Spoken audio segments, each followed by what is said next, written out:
Un épisode à la Emma. Je suis assise ici, à la Emma, et il n'y a pratiquement personne, à part une dame assise un peu plus loin.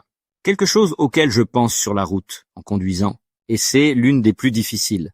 Donc ceux qui ont été un peu plus loin dans les niveaux dans la foi, la question que je me suis posée et que je n'ai jamais entendu quelqu'un d'autre poser est donc tout à fait originale. Jésus dit « Sans moi, vous ne pouvez rien faire ». Ce texte me parle vraiment, d'ailleurs. Autre texte. Elle est plus fréquente, et nous nous retrouvons devant lui. Au terme de notre vie ou à la résurrection, il y a un moment où nous nous retrouvons face à lui, face à face, avec lui, avec Jésus. Et puis il dit, bravo, loyal serviteur ou pas. Eh bien, ce qui est ma question, alors, Jésus dit, sans moi, vous ne pouvez rien faire. Il dit éventuellement, c'est bien, fidèle serviteur. Ce serviteur a donc été fidèle, il a fait quelque chose de bien. Si je le prends au pied de la lettre, que sans moi tu ne peux rien faire, cela ne veut apparemment pas dire que tu ne fais rien toi-même. Et c'est là que j'ai trouvé une certaine importance à cela. Ces deux textes prouvent que Dieu recherche la coopération. En tant qu'humains, nous ne pouvons pas attendre de Dieu qu'il fasse tout, car il attend en fin de compte de nous que nous fassions quelque chose. Sinon, il n'y aurait pas de récompense pour celui qui fait ce qu'il faut. Il y en a clairement un dans la Bible. Mais ce que nous faisons, nous ne pouvons le faire sans Dieu. La Bible n'offre donc aucune possibilité aux êtres humains de faire de bonnes choses sans Dieu.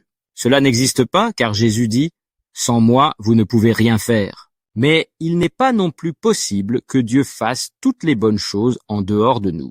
Eh bien, ce n'est peut-être pas un dénouement si dramatique, mais pour moi, c'était « je me suis assis là pendant un moment, je me suis assis là, je pense très calmement, eh bien je ne peux rien faire sans Jésus, alors je peux dire ici, je suis là, travaille à travers moi.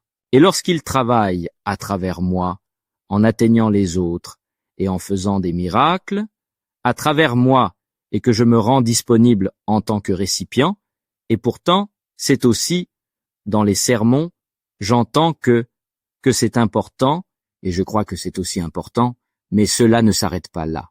Ce n'est pas parce que Dieu vous prend en charge que vous perdez votre volonté et que vous ne coopérez pas, que vous ne faites pas quelque chose. C'est aussi à ce moment-là que vous vous ouvrez à lui, que vous voulez qu'il travaille à travers vous, par son esprit, par sa puissance, qu'il fait tout, parce que sans lui, vous ne pouvez rien faire. À ce moment-là, la question se pose de savoir si vous aimeriez coopérer avec moi. Faire quoi avec moi? Il ne s'agit donc pas de faire quelque chose sans lui, mais de faire quelque chose avec lui.